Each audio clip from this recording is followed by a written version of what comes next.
우리는 요한계시록의 7개 교회를 살펴보고 있습니다. 저는 이렇게 성경을 막 암송하라고 잘 안 해요. 이해를 먼저 하는 게 중요하다. 그런데 오늘 제가 계속 요한계시록 하면서 7개 교회가 어딘지는 머릿속에 이렇게 남아야 그 교회가 어떤 특징을 갖고 있는지도 기억하기 때문에 그것을 계속 한 번씩 머릿속에 색이라고 합니다. 그래서 앞에 한번 보겠습니다. 주보 앞쪽을 보면 7개 교회가 나와 있죠. 지도를 보면서 외울 때 이렇게 외우라 그랬죠. 에서가 버린 두 사택은 빌라라오, 이렇게 외우라 그랬죠. 그래서 에베소, 서머나, 버가모, 두아디라, 사데, 빌라델피아, 라오디게아. 자, 다 같이 한 문장. 에서가 버린 두 사택은 빌라라오. 시작. 예. 돌아가면서 교회 이름을 한 번씩 저와 번갈아 가면서 외워보겠습니다. 에베소,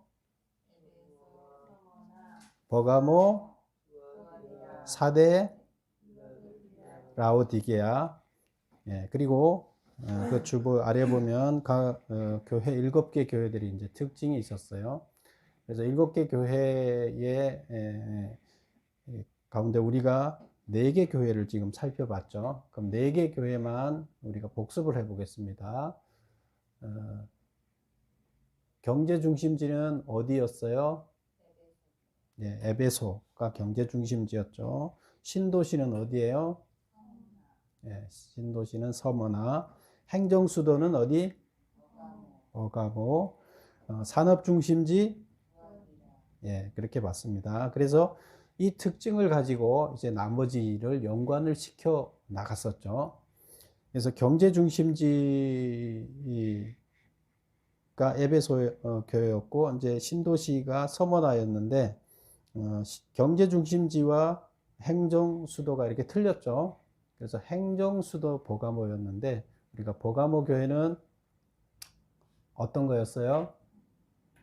버가모 교회는 행정 중심지인데 예수님이 불꽃 눈과 주석 발을 갖고 있다. 아니 그 좌우에 날선 검을 갖고 있다. 행정 수도는 통치자가 있는 곳이었죠. 그래서 그 행정 수도 가장 중심지에서 칼로 통치를 하는 그런 모습을 갖고 있어서 예수님이 오히려 더 예수님의 검이 더 무서운 겁니다. 그러니까 로마 황제를 무서워할래 아니면 예수님을 무서워할래 이런 거죠. 그런 이미지를 그런 식으로 이해를 하면 된다 이렇게 봤습니다. 그 다음에 칭찬을 받고 그 다음에 책망도 받고 했는데 책망이 없는 교회는 어디였어요? 서머나 교회죠. 그 다음에 오늘 나오는 빌라델피아도 이제 책망이 없습니다. 오늘은 이제 4대 교회와 빌라델비아 교회를 보겠습니다. 자, 그러면 첫 번째 교회 4대 교회입니다. 4대 교회는 교회를 보기 전에 이제 그 지역을 봤죠. 그럼 그 지역은 어떤 지역이었을까? 4대 지역은 보세요.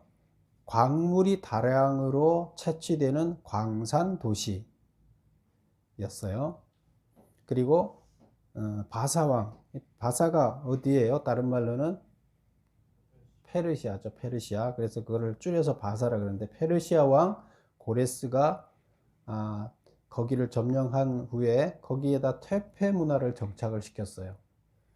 그래서 거기가 퇴폐 도시가 됐어요. 그래서 특징이 이제 두 가지를 이제 기록해 놨죠. 첫 번째 특징이 무슨 도시라고요? 광산 도시. 두 번째는 퇴폐 도시. 광산에는 여기는 이제 그 금광이에요. 그럼 뭐가 많겠어요? 그러면 돈이 많을까요? 적을까요? 돈이 많은 도시였어요. 광산 도시인데 금광이어서 돈이 많은 도시였어요. 그래서 부자 도시예요. 부가 많으면 물질이 많으면 어떻게 돼요? 퇴폐하게 돼 있어요.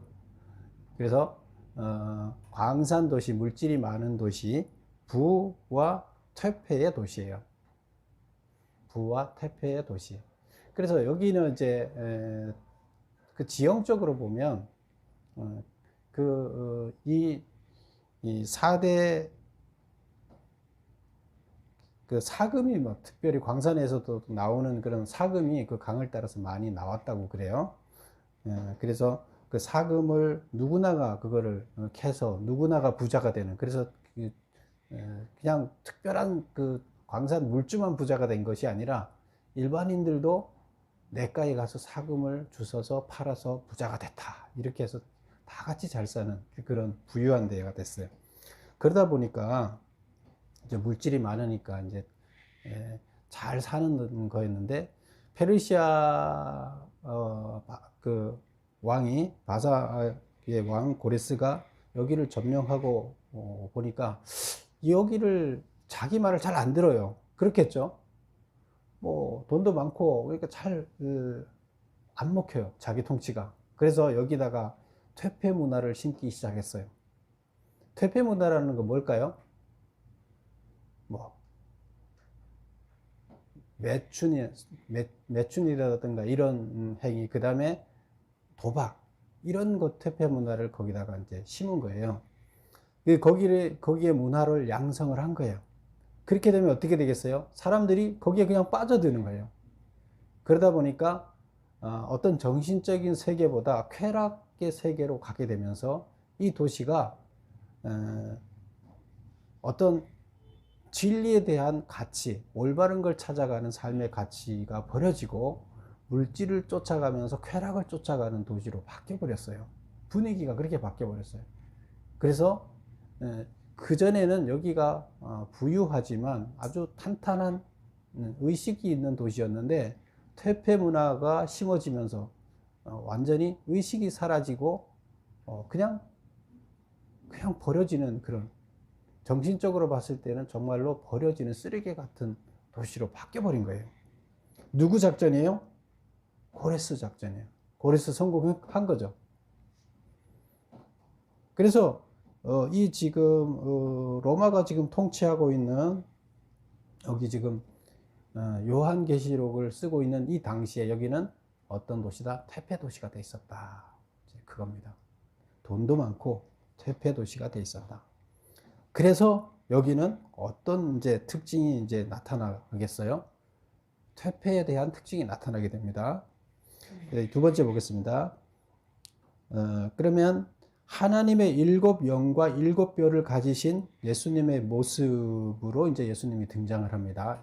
이 4대 교회는. 4대 교회 메시지를 어떤 분이 어떤 모습으로 메시지를 전달한다고요? 예수님이 7영과 7뼈를 가지신 예수님이 탁 나타나서 4대 교회에다가 말씀을 전하는 거예요. 뭘 이걸 전해라. 그러면 여기서 7영은 뭘까요? 영, 하나님의 영이니까 이제 이것은 성령을 얘기합니다.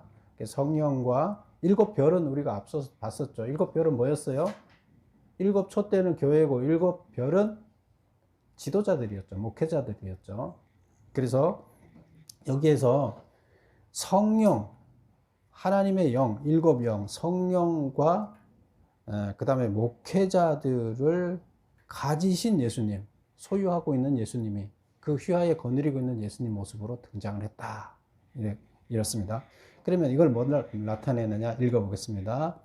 하나님의 7영은 살아계시며, 이게 성령이라고 그랬죠. 생명을 불어넣는 성령을 의미한다. 4대 교회는 겉으로는 살아있는 것 같지만 실제로 그 영이 다 죽어가는 교회다. 왜? 퇴폐, 타락으로 영이 죽은 거예요. 그래서 죽어가는 지역이 된 거예요. 그래서 이 교회도 그 분위기 그대로 받아들여진 거죠. 그래서 여기에 표현되어 있는 예수님의 모습은 4대 교회에게 급히 하나님의 영을 불어넣어야 한다는 메시지를 전하고 있다. 지금 7 목회자들한테 하나님이 7 목회자들을 가지고 있다 그랬죠. 거기다가 7영을 가지신 하나님으로 등장했다는 것은 성령을 집어넣어줘라. 이제 이런 메시지를 전하고 있다. 하나님의 모습에서 이렇게 볼 수가 있습니다. 그 다음에 4대 교회는 먼저 책망받던, 다른 데는 보면 칭찬부터 먼저 해줬는데 여기는 책망부터 먼저 해요. 그럼 책망을 어떤 책망을 하느냐? 사대교회가 책망받은 일은 뭐냐? 내가 살았다 하는 이름은 가졌으나 죽은 자로다. 이는 사대교회의 영적 상태를 표현한 말로 진리에 대한 갈급함이 없기에 경건의 모양은 있으나 경건의 능력을 잊어버렸다는 뜻이다. 살아 있으나 죽었다. 교회는 멀쩡하게 서 있어요. 그리고 사람들이 교회 많이 와요. 예배도 잘 드려요. 교회에서 하는 모든 것은 왕성하게 겉으로 보기 잘 돼 있어요. 누가 봐도 교회가 잘 돌아가는 것 같아요. 크고 인원도 많고. 그런데 문제는 뭐예요? 영적 상태는 어떻다고요? 죽어 있다는 거예요. 머릿속에 뭐가 들어있어요? 그들의 영 가운데 뭐가 들어있어요? 퇴폐 문화가 차 있고 진리에 대한, 진리는 뭐예요? 하나님이에요. 하나님에 대한 갈급함이 사라졌어요. 영적으로 죽어 있는 거죠. 그래서 여기서 이렇게 얘기합니다. 경건의 모양은 있으나 경건의 능력을 잊어버렸다. 경건의 모양은 뭐예요? 겉으로 보기에 경건해 보이는 거예요. 그러나 실제 경건의 능력은 정말로 우리의 영이 하나님과 교감할 때 거기에서 하나님의 능력이 나타나는 거죠. 성령님은 우리한테서 언제 역사를 해요? 우리가 경건한 모습으로 하나님 앞에 깨끗한 모습으로 하나님을 깨끗하게 돼 있어야 하나님의 영이 올 수 있어요. 그래서 그걸 이제 경건이라고 얘기하는데, 우리가 왜 경건해져야 되느냐? 하나님의 영이 나한테 임하기 위해서는 내가 깨끗해져야 돼요. 경건해져야 돼요. 하나님은 지저분한데 하나님의 영은 임하지를 않습니다. 임할 수가 없어요. 그래서 우리가 하나님을 만나면 어떻게 된다고요? 다 죽는다 그랬어요. 하나님이 임하면 지저분한 거 다 죽어버려요. 그래서 우리가 깨끗해져야 하나님을 영접할 수가 있고 만날 수 있고 하나님 오실 수가 있어요. 그럴 때 그러면 깨끗해지면 경건해지면 참 경건이 일어나면 영적 경건이 일어나면 하나님의 영이 오시겠죠. 그러면 거기에서 영적인 능력이 나타나겠죠. 하나님이 오셔야 하나님의 영이 오셔야 하나님이 오시지 않는데 능력이 나타나겠어요. 그래서 겉으로는 경건하게 예배를 드리는 것 같지만 영이 경건해 있지 않기 때문에 하나님의 능력이 나타나지 않는다. 하나님 안 계시니까. 그래서 뭐라고 얘기를 했다고요? 경건의 모양은 있으나 경건의 능력은 잊어버렸다. 교회가 이제 그렇게 돼 있다. 지역도 그렇지만 교회도 그렇게 돼 있었다. 심각한 거죠. 교회가 있기는 하나 없는 거죠. 하나님 볼 때. 그러면 이게 시간이 지나면 이게 사라지게 되겠죠. 교회가. 그 다음 두 번째 보면 처음 복음을 들었을 때의 감격을 회상하고 그때 감격을 회복하라. 그 질책을 하게 되면, 책망을 하게 되면 너에게 죽었다 그러면 그러면 해결책을 주잖아요. 무슨 해결책이에요? 여기 무슨 해결책을 줘요? 처음 복음을 들었을 때의 감격을 회상하고 그때 어땠지? 하고 생각해보고 그때 감격을 회복하라는 거예요. 내 영이 그걸 회복하라. 즉 영적으로 깨어나라는 것이다. 영적으로 깨어나라는 거예요. 지금 영적으로 죽어 있어요. 영적으로 다시 살아나라는 거예요. 영적으로 깨어나라는 게 뭐예요? 경건의 모양이 정말로 영적으로 경건해지라는 거예요. 정말로 영적으로 경건해지는 것은 하나님을 정말로 간절함으로 구하고 하나님 뜻대로 살려고 결단하고 나가는 거예요. 그게 이제 경건의 모습이 회복되는 거죠. 그게 영적으로 깨어나야 된다는 거예요. 그렇게 하면 되는데 그렇지 않으면 도저히 살아날 수가 없다. 경고죠. 그럼 이제 죽어가고 있으니까 살아나려면, 다시 회복되려면, 우리 병들어서 시들시들 하면서 이제 가만 놔두면 죽잖아요. 처방을 내려야 되잖아요. 처방, 영적으로 깨어나라. 그렇지 않으면 살 수가 없다. 죽는다. 경고를 했어요. 그런데 이제 칭찬도 있어요. 먼저 이제 여기는 뭐부터 했다고요? 책망부터 먼저 하고 이제 칭찬. 사대교회가 칭찬받는 일은 뭐냐? 그 옷을 더럽히지 않는 자, 즉 흰옷을 입은 자가 몇 명 남아있기 때문에 사대 교회는 숨이 붙어 있는 것이다. 흰옷 입은 자란 진리에 대한 갈급함이 있어서 퇴폐와 향락과 안일에 물들지 않는 사람을 말한다. 몇 명이 남아 있어요. 그래서 아직 이 나무가 물이 전혀 없으면 나무가 말라 죽겠죠. 근데 물이 조금 남아 있으면 아직 시들시들해서 죽지는 않았어요. 물을 다시 좀 살 수 있어요. 근데 지금 여기에 물이 조금 남아 있다는 거예요. 그게 뭐나? 그게 그 조금 남아 있는 그 물, 몇 명 되지 않은 참된 성도가 남아 있다는 거예요. 아직. 그래서 그것을 어떻게 표현하고 있어요? 옷을 더럽히지 않은 자가 아직 있다. 몇 명 있다는 거예요. 즉 흰옷 입은 자, 옷을 더럽히지 않았다는 건 깨끗하다는 얘기죠. 흰옷 입은 자가 있다. 그래서 여기서 흰옷 입은 자라 하면 이제 거의 이제 이 요한계시록에는 순교자들을 얘기를 하는데요. 흰옷 입은 자, 죄에 물들지 않고 퇴폐 문화에 물들지 않은 흰옷 입은 자가 있다. 그래서 아직 숨이 붙어 있다. 다시 흰옷 입은 자는 그럼 구체적으로 뭐라고요? 진리에 대한 갈급함이 있다는 거예요. 진리에 대한 갈급함. 진리가 뭐라고요? 하나님. 진리 이꼴 하나님이에요. 그래서 하나님에 대한 갈급함이 있어요. 하나님은 진리예요. 우리가 진리를 탐구하는 건 하나님을 찾는 거예요. 참 진리를 찾으면 참 하나님을 찾을 수가 있어요. 그래서 진리를 탐구하는 자, 하나님을 찾는 그 갈급함이 있다는 거예요. 그게 뭐예요? 올바른 게 뭔가를 즉 찾는 사람이 있다는 거예요. 그리고 올바르면 나한테 손해가 되더라도 올바른 걸 내가 선택해서 살아가는 사람이 있다는 거예요. 다 그렇게 대부분 그렇지 않은데 그 중에 몇 명이 있어서 그 도시가 아직 안 죽고 살아남아 있는 거고 그 교회가 안 망하고 살아남아 있다는 거예요. 근데 회복되지 않으면 이들이 얼마나 버티겠어요? 그리고 계속 늘어나지 않으면 시간이 지날수록 시들시들해져서 결국 물이 없어지고 나무는 말라 죽게 되겠죠. 그 다음에 4번 보면 사대 교인 중 이기는 자에게 주어진 상금은 뭐냐? 이기는 자라는 어떤 자일까요? 보겠습니다. 그 이름을 생명책에서 지우지 않으며 하나님과 천사들 앞에서 시인하리라. 그 이름, 흰옷 입은 자를 얘기하는 거죠.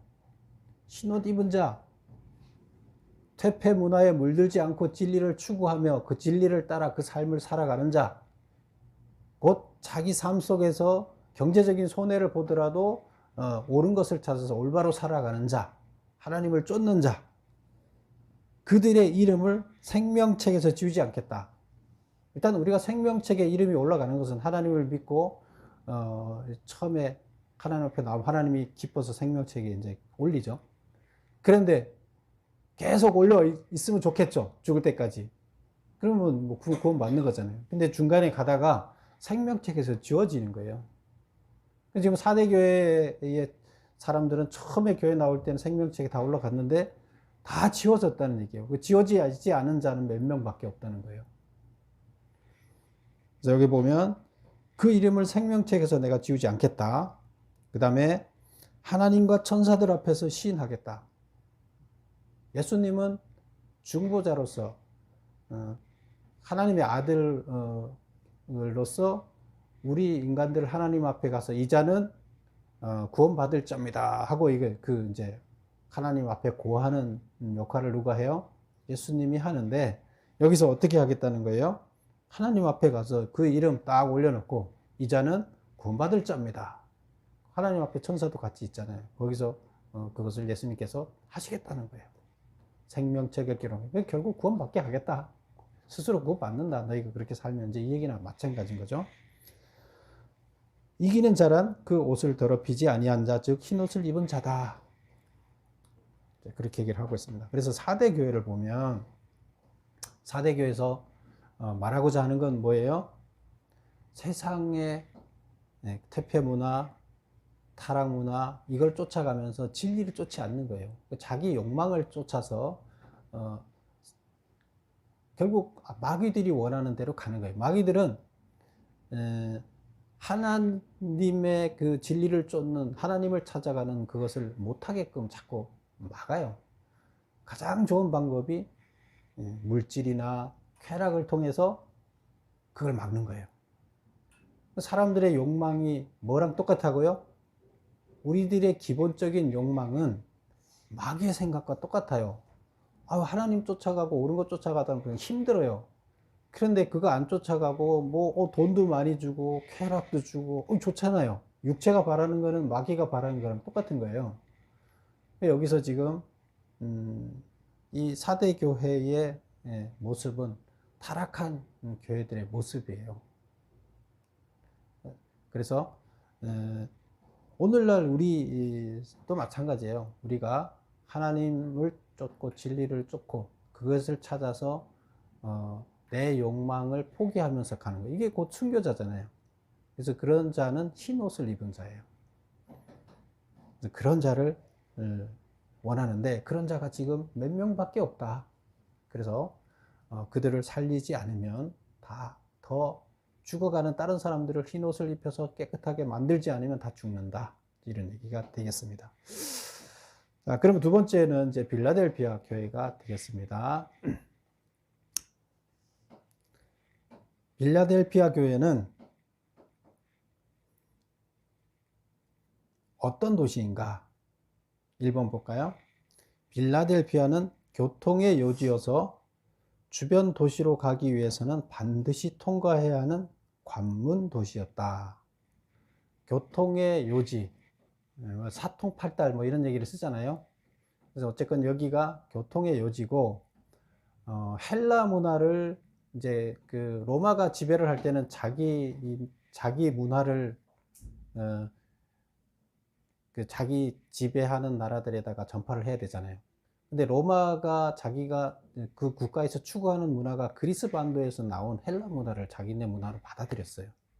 그래서 원래 그 로마 문화는 따로 있고 그리스 문화는 따로 있는데 그리스 반도는 따르잖아요. 로마는 이제 위치가 다른 반도가 틀리잖아요. 근데 그리스의 그 문화가 워낙 그 앞서 있었어요. 거기 철학자가 누가 있었어요? 아리스토텔레스, 소크라테스 다 거기 이제 그리스 아테네 그 지역에 있었잖아요. 그러다 보니까 이 문화가 워낙 앞서 있어요. 그래서 그 문화를 로마에서 그대로 이제 받아들여서 자기네 문화로 한 거예요. 근데 그 문화를 이제 자기네가 자기 걸로 삼았으니까 로마 문화가 된 거죠. 헬라 문화, 그 헬레니즘 문화가. 그래서 그 헬레니즘 문화를 어떻게 해요? 전파를 하는 거예요. 로마가 가는 곳에 로마를 전파한다는 것은 그 문화를, 자기 문화를 전파하는 거예요. 그래서 그 문화를 전파하는데 교통의 요지를 통해서 그 주변의 신도시들을 건설하면서 그 문화를 심어요. 근데 그 대표적인 문화가, 로마의 대표적인 문화가 무슨 문화였죠? 지금으로 얘기하면 올림픽에 보면 지금 그 무슨 형이지? 유도, 아니, 이렇게 씨름, 우리나라 씨름 말고 뭐죠? 레슬링. 그 레슬링 보면 옛날에는 옷을 하나도 안 입혀서 레슬링을 했대요. 그러니까 이게 사람들이 구경하기 너무 재밌는 거예요. 옷홀랑 벗긴 다음에 그렇게 지금까지 해온 게 없잖아요. 그리고 큰 경기장을 지어놓고 거기에서 사람들이 주일날이면, 일요일날이면 다 모여서, 주일날 뭐 해야 돼요? 예배 드려야 되는데 거기에다가 그걸 다 해놓고 거기 모여서 로마 황제한테 의식을 먼저 행하고 황제를 믿는 의식을 행하고 거기서 경기를 관람하는 거예요. 뭐 거기를 안 갔다 오면 얘기거리가 안 되고 서로 얘기를 할 수가 없고 문화가 공유가 안 되고 이게 왕따가 되는 거예요. 그리고 돈도 벌 수 있겠죠. 로마는 이제 그런 식으로 자기네 문화를 전파해 가고 있는데, 그래서 주변에 신도시를 짓고 큰 경기장을 지으면서 그런 자기네 문화를 계속 번져가고 있는데, 이것은 기독교인들한테는 치명타죠. 젊은 애들이 다 주일날 예배를 봐야 되는데 다 거기를 가고 예배를 보러 안 오는 거예요. 그리고 예배, 유대 기독교인들이 또 자식들이 어떻게 변화하면 거기 가서 기독교인들은 할례를 했잖아요. 그 전에 유대인들은 할례를 했는데 다른 민족들은 할례를 안 하잖아요. 그러니까 할례를 한 사람과 할례를 안 한 사람들이 거기 씨름장에 가서 딱 드러나는 거예요. 근데 하나님을 믿는 할례를 할례를 해야 되는데 할례한 거를 참 창피하게 여기는 거예요. 왜? 다 안 했기 때문에. 씨름장에 가서 보니까 유대 민족만 할례를 한 거예요. 그 창피해 갖고 할례를 안 하려고 그래요. 젊은 사람들이. 뭐 이런 것들을. 그래서 심각한 위기가 왔는데 이런 문화들이 어디를 중심으로 번져나갔다? 교통의 요지인 빌라델피아를 중심으로. 그래서 관문이라는 것은 여기 통과해야 그 다른 지역으로 갈 수 있는, 여기 교통의 요지에서 이 빌라델피아를 통과해야 여기를 거쳐서 주변의 위성 도시들을 갈 수가 있어요. 근데 이제 그런 역할을 빌라델피아가, 그래서 관문 도시다 이렇게 이제 보고 있는, 거점 도시 뭐 이런 얘기가 되겠죠. 그래서 여기서는 관문 도시라는 용어를 썼습니다. 그다음에 두 번째 보면 본문에 묘사된 예수님의 모습 또 우리가 보죠.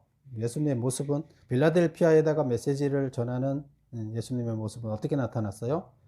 거룩하고 진실하사 다윗의 열쇠를 가지신 분, 곧 열면 닫을 사람이 없고 닫으면 열 사람이 없는 그런 예수님의 모습으로 나타나셨어요. 열쇠를 가졌다는 거예요. 그러니까 관문이라는 것은 이 문을 통과하지 않으면 갈 수가 없잖아요. 그 문을 열기 위해서는 키가 필요하잖아요. 그러면 관문 도시의 키를 누가 쥐고 있다? 로마 황제가 지금 쥐고 있는 거잖아요. 지금 현재 관문을 누가 다스려요? 로마가. 그런데 예수님은 오히려 그 관문에 들어가는 키를 예수님이 갖고 있는데 이게 진짜 키다. 그러면 예수님이 갖고 있는 이 진짜 키는 구원으로 들어가는 게, 우리가 이 땅에서 궁극적으로 우리가 받아야 될 것은 뭐예요? 구원이에요. 그 로마 그 헬렘 그 문화를 경기장에 가기 위해서 구경하러 가는 게, 그 관문을 통과해 갖고 가는 게 그게 목표가 아니에요. 예수님을 통한 천국으로 들어가는 키가, 그건 누구예요? 예수님이라는 거예요. 그 키가 중요한 거지, 이 키가 중요하냐 이 키가 중요하냐 비교해보라 이거예요. 그래서 그런 모습으로 예수님이 여기 등장하는 겁니다. 그래서 본문에 묘사된 예수님의 모습은 복음 전파의 관문 역할을 충실히 해내는 빌라델피아 교회의 모습을 상징하고 있다. 그래서 참 복음을 전파하고 하나님 말씀대로 헬라 문화가 아니라 살아가는 그런 것을 선택해라. 이제 이것을 상징적으로 얘기를 하고 있다. 그래서 다윗의 열쇠를 가지신 이렇게 나오는데, 다윗은 왜 이렇게 다윗의 열쇠라고 했을까요? 다윗은 뭘 의미해요? 여기서는 이스라엘 백성한테 다윗이라는 말을 쓸 때는 다윗 왕 자체를 꼭 얘기하고자 하는 게 아니에요. 다윗은 가장 위대한 왕, 이스라엘 백성들한테는, 이스라엘 백성이 항상 외부의 침략을 받으면서 자기 나라를 제대로 이렇게 확장을 못해 나갔어요. 우리나라도 마찬가지였잖아요. 근데 그 다윗 왕 때 땅을 제대로 가장 크게 확장을 하고 통치권이 확대돼서 주변 나라들을 다 점령했어요. 그래서 강대국이 돼 있었어요, 다윗 왕 때. 우리나라는 어떤 때 그랬어요? 어느 왕 때 그랬어요? 예. 그래서 이름도 광개토죠. 넓다, 땅이 넓다, 광개토 대왕. 광개토 대왕 때 가장 이게 중국의 뭐 반을 다 집어 삼켰잖아요. 뭐 그런 식으로. 그래서 그러면 우리나라에서 가장 위대한 왕 이러면 가장 번성했던 왕은 광개토. 그래서 왕의 상징은 광개토라고 얘기를 해요. 왕이라고 얘기를 할 때는 광개토라고 이름을 쓰는 거예요. 여기서 지금 다윗이라는 이름을 쓰는 것은 왕, 가장 위대한 왕 이런 뜻으로 쓰여진 거예요, 다윗은. 그래서 다윗의 열쇠를 가졌다. 왕이 결국에는 옥새를 쥐고 왕이 모든 것의 결정권과 키를 갖잖아요. 그래서 여기서 천국에 들어가는 결정권을 가진 왕, 그 왕을 말하기 위해서 그 백성들한테는 다윗이라는 이름을 써야 그게 확 머리에 이제 박히는 거예요. 그래서 그런 표현을 쓴 거예요. 그래서 다윗의 열쇠를 가지신 예수님으로 등장을 하면 그 이스라엘 백성들한테는 확 이게 들어오는 거예요. 그래서 여기서는 구원자로서의 최고의 권위자라는 이런 의미로 이제 다윗의 열쇠를 가진 예수님 이렇게 표현을 하고 있다는 겁니다. 그 다음에 보면 그럼 빌라델피아도 이제 칭찬을 받았죠. 어떤 칭찬을 받은가 볼까요? 6번, 1번.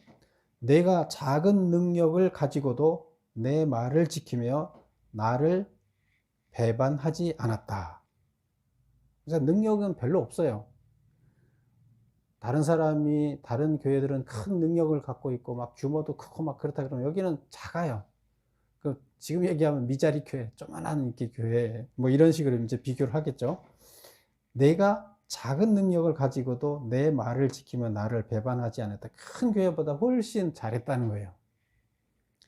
내가 나의 인내의 말을 지켰은즉 내가 또한 너를 지켜 장차 임할 시험의 때를 면하게 하리라. 여러분, 내가 나의 인내의 말을 잘 인내하라고 한 나의 말, 그게 인내의 말이죠. 예수님이 하나님의 메시지가 이 어려운 환난을 잘 인내하면서 지켜야 된다 하는 그 말을 잘 지켰다. 그래서 내가 또한 너를 장차 임할 시험의 때, 장차 임할 시험의 때라는 것은 뭘 얘기할까요? 이것은 이제 인류의 종말, 우리 세상 사람들 인류의 종말, 우리는 심판의 날, 세상 사람들은 이렇게 하는데 우리는 무슨 날이에요? 하나님 나라가 완성되는 날, 같은 말이에요. 구원받는 자한테는 축복의 날이라 그랬죠. 하나님 나라가 완성되는 날, 상 받는 날. 그런데 구원받지 못한 자한테는 종말의 날, 심판의 날, 불행한 날이 되는 거죠. 최악의 날이 되는 거죠. 그래서 그것을 얘기를 하는 거예요.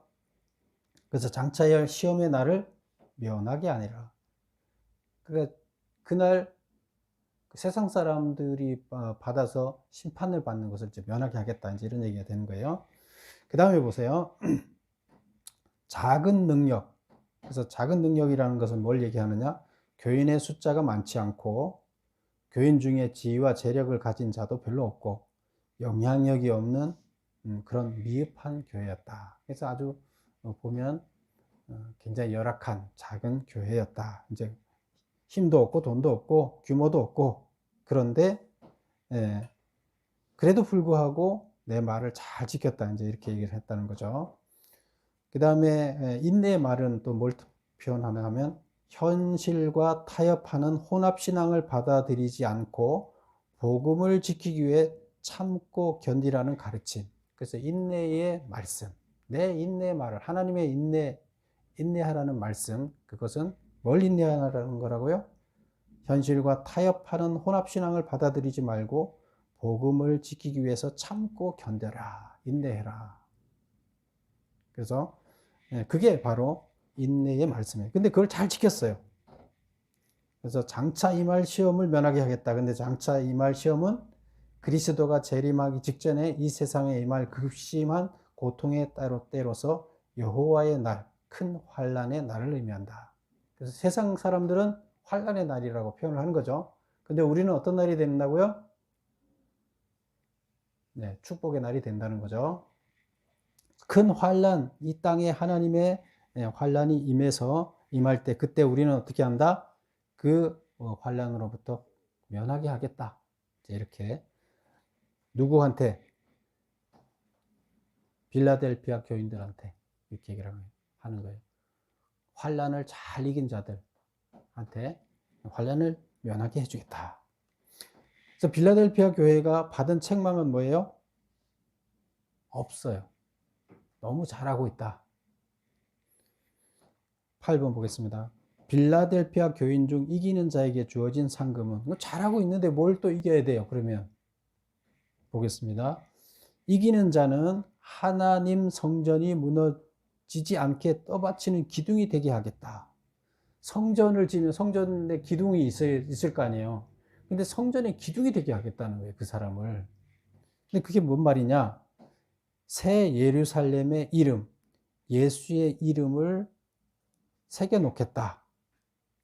누구한테 새겨놓겠다는 거예요? 예, 이기는 자. 지금 빌라델피아 성도처럼 시험에 다 잘 이기고 견딘 그런 자들한테, 예, 성전의 기둥이 되게 하겠다는 얘기인데, 성전의 기둥이 된다는 것은 예수님의 이름을 새 예루살렘의 이름 뭐예요? 새롭게 만들어질 그 하나님 나라, 완성될 하나님 나라죠. 그 하나님 나라의 이름을 거기다 새기고, 그 사람에다 새기고, 하나님 나라의 이름이 그 사람의 이름이 되는 거예요. 또 예수의 이름을 새겨놓겠다. 그 사람 이름이 곧 예수나 마찬가지가 되는 거예요. 이거 무슨 말이에요? 이 땅에서 하나님의 역할을 대신할 자로 삼겠다, 이런 뜻이에요. 빌라델피아는 어떤 교회라고요? 보잘것없는 교회, 작은 능력을 가진 교회. 그러나 하나님 말씀대로 잘 따르는 교회가 어떤 교회로 되겠다? 하나님 나라를 대신할 교회로 삼겠다는 거예요. 큰 교회를 하나님 나라의 기둥으로 삼겠다 그랬어요? 이 땅을 다스려 나갈 교회를, 필라델피아 교회를 이 땅을 다스려 갈 통치자로 삼겠다는 거예요. 왜 그래요? 제대로 하니까. 그리고 잘못했다는 거 없어요. 이기는 자란 내가 가지고 있는 지극히 작은 것이라도 굳게 붙잡고 있는 자를 말한다. 그래서 작은 것이지만 그거에 굳게 붙잡고 제대로 하는, 계속, 그래서 지금 현재 이기고 있는데 그것을 계속 유지해 가라, 이제 그런 얘기예요. 그렇게 하면 결국 나는 너를 통해서, 빌라델피아 교회를 통해서 일하겠다, 너를 내 아들로 삼겠다, 이제 이런 얘기가 되는 겁니다. 그래서 오늘 보면 4대 교회, 우리는 4대 교회가 되면 안 되겠죠. 그러나 4대 교회에 있는 흰옷 입은 자가 돼야 되겠죠. 더럽혀지지 않는 옷을 입은 자가 돼야 되겠고요. 근데 우리가 개인도 돌아봐야 돼요. 내가 지금 내 생각, 내 머릿속에, 내 의식 속에 4대 교회의 교인들 같은, 흰옷 입은 사람이 아닌 다른 교인들 같은 그런 생각으로 내가 차 있는가? 그렇다 그러면 나는 4대 교인인 거예요. 흰옷 입은 자로 내가 서 있는가? 살펴봐야 되는 거죠. 그 다음에 빌라델피아 교회 교인으로 내가 살고 있는가? 나한테 거창한 능력이 있고 돈도 많고 이러면 이제 큰 교회 같잖아요. 개인으로 봤을 때는 내가 어떤 재능이 많고 이렇게 와서 자랑할 만한 게 있는 거예요. 그게 뭐예요? 가진 게 많은 거예요. 근데 여기 보면 뭐가 없다고요? 작은 가진 능력이 별로 없어요. 그런데 그 자를 하나님께서는 기둥으로 세우겠다는 거예요. 그래서 올바로 서 있는 것이 중요하다, 하나님께서 봤을 때. 대단한 능력을 갖고 뭘 잘하고 이런 게 아니라 올바로 서 있는 것이 중요하다. 그래서 하나님께서는 그 자를 크게 사용하신다, 이렇게 보고 있습니다. 그래서 우리 눈으로는 미약한 것 같지만 하나님께서는 올바로 살아가는 그 자를, 하나님께서는 가장 큰 자로, 가장 큰 교회로, 가장 능력을 가진 자로 인정해 주신다, 그런 얘기가 되겠습니다. 여러분 모두 빌라델피아 교인 같은, 그 다음에 4대 교회의 흰옷 입은 자 같은 여러분 되시기를 축원합니다. 기도하겠습니다. 아버지 하나님, 우리가